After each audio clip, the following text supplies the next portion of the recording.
In this video, you'll learn about easy yoga practice. Yoga is an ancient Indian philosophy that dates back thousands of years. It was designed as a path to spiritual enlightenment, but in modern times, the physical aspects of Hatha Yoga have found huge popularity as a gentle form of exercise and stress management.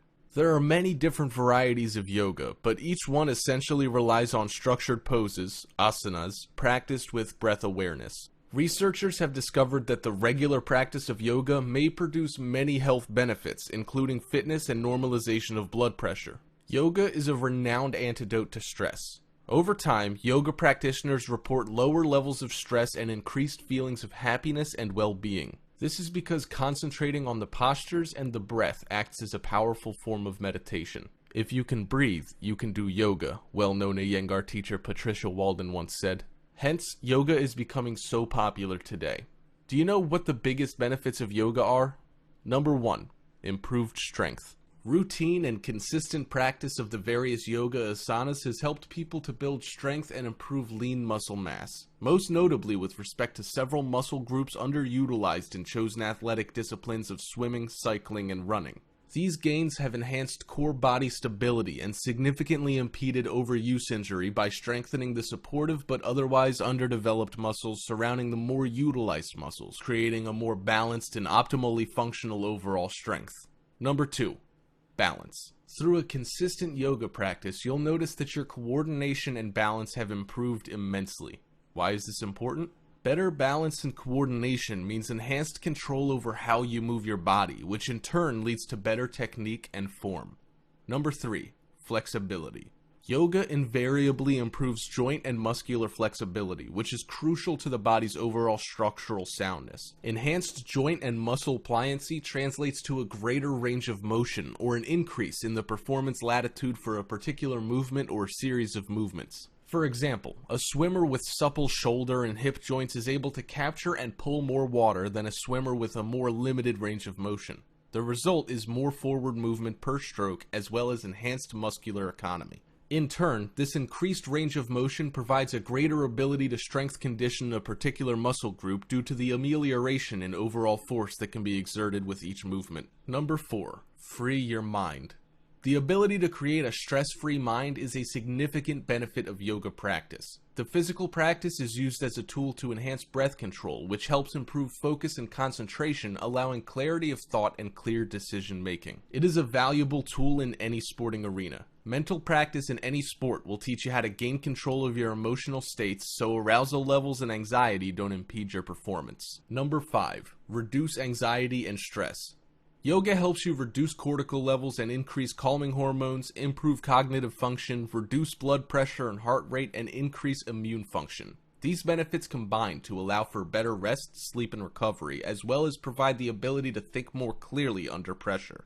Here are 3 tips for yoga practice. Number 1. Side effects and risk. Number 2. Things to consider. Number 3. Training, licensing, and certification. Let's talk about the side effects and risk of yoga practice.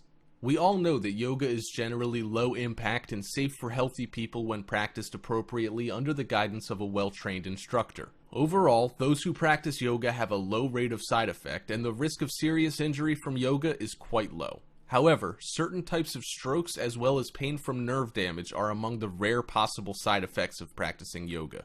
However, women who are pregnant and people with certain medical conditions such as hypertension, heart attack, or asthma should modify or avoid some yoga poses. Here are some things to consider when you've decided to practice yoga. If you're considering practicing yoga, do not use yoga to replace conventional medical care or to postpone seeing a healthcare provider about pain or any other medical condition. If you have a medical condition, talk to your healthcare provider before starting yoga. You should ask a trusted source to recommend a yoga practitioner. Find out the training and experience of any practitioner you are considering. Besides, you need to know that everybody's body is different and yoga posture should be modified based on individual abilities. Carefully selecting an instructor who is experienced with and attentive to your needs is an important step forward in helping you practice yoga safely. Ask about the physical demands of the type of yoga in which you are interested and inform your yoga instructor about any medical condition you have. Carefully think about the type of yoga you're interested in. For example, hot yoga, such as Bikram yoga, may involve standing and moving in humid environments with temperatures as high as 105 degrees Fahrenheit. Because such settings may be physically stressful, people who practice hot yoga should take certain precautions. These include drinking water before, during, and after a hot yoga practice, and wearing suitable clothing. People with conditions that may be affected by excessive heat, such as heart disease, lung disease, and a prior history of heat stroke, may want to avoid this form of yoga altogether. Women who are pregnant may want to check with their healthcare providers before starting hot yoga. There are many training programs for yoga teachers throughout the country. These programs range from a few days to more than 2 years. Standards for teacher training and certification differ depending on the style of yoga. There are organizations that register yoga teachers and training programs that have complied with a certain curriculum and educational standards. For example, one nonprofit group, the Yoga Alliance, requires at least 200 hours of training, with a specified number of hours in areas including techniques, training methodology, anatomy, physiology, and philosophy. Most yoga therapist training programs involve 500 hours or more. The International Association of Yoga Therapists is developing standards for yoga therapy training. Next, I'll share with you the 8 different types of yoga moves for beginners. We have the warrior pose, tree pose, triangle pose, seated twist, upward facing dog pose, pigeon pose, crow pose, and child's pose. And here's how you do the warrior pose. First, stand with your legs 3 to 4 feet apart. Turn out your right foot 90 degrees and your left foot in slightly. Keeping your shoulders down, extend your arms to the sides with your palms down. Lunge into your right knee at 90 degrees. Keep your knee over your foot and don't let it go past your toes. Aim your focus over your hand for as long as you like, then switch sides. When doing the tree pose, begin with the mountain pose. Then shift your weight onto your left leg.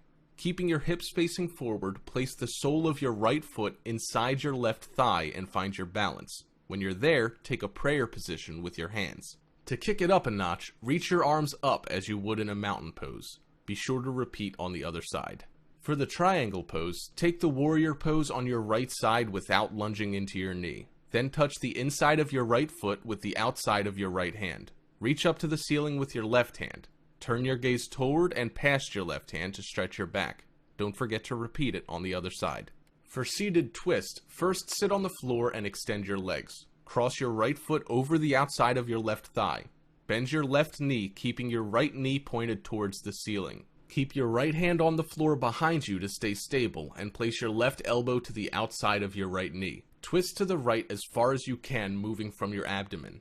Be sure to keep both sides of your butt on the floor.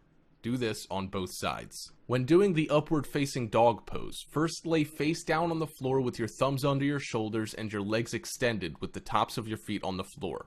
Tuck your hips downward as you squeeze your glutes. Keeping your shoulders down, push up and lift your chest off the ground. Relax and repeat. As for the pigeon pose, start in a push-up position, your palms under your shoulders. Place your left knee on the floor near your shoulders with your left heel by your right hip. Press your hands to the floor and sit back with your chest lifted. You can also lower your chest closer to the floor for a stretch. Try it on the other side. For the crow pose, get into downward facing dog position, then walk your feet forward until your knees touch your arms. Carefully, bend your elbows and lift your heels off the floor. Rest your knees against the outside of your upper arms. Keep your abs engaged and legs pressed against arms. You can leave your toes on the floor, or if you're a pro, lift them off and hover. To do this, try to keep tucked tight with your heels close to your butt. When you're ready, push your upper arms against your shins and draw your inner groins deep into the pelvis to help you with the lift. When doing the child pose, sit upright comfortably on your heels. Roll your torso forward and bring your forehead to rest on the ground in front of you. Extending your arms forward, lower your chest to your knees as close as you comfortably can. Hold the pose and breathe into your torso. Exhale and release to get deeper into your fold. And there you have it, a simple to follow step-by-step guide for beginner yoga poses.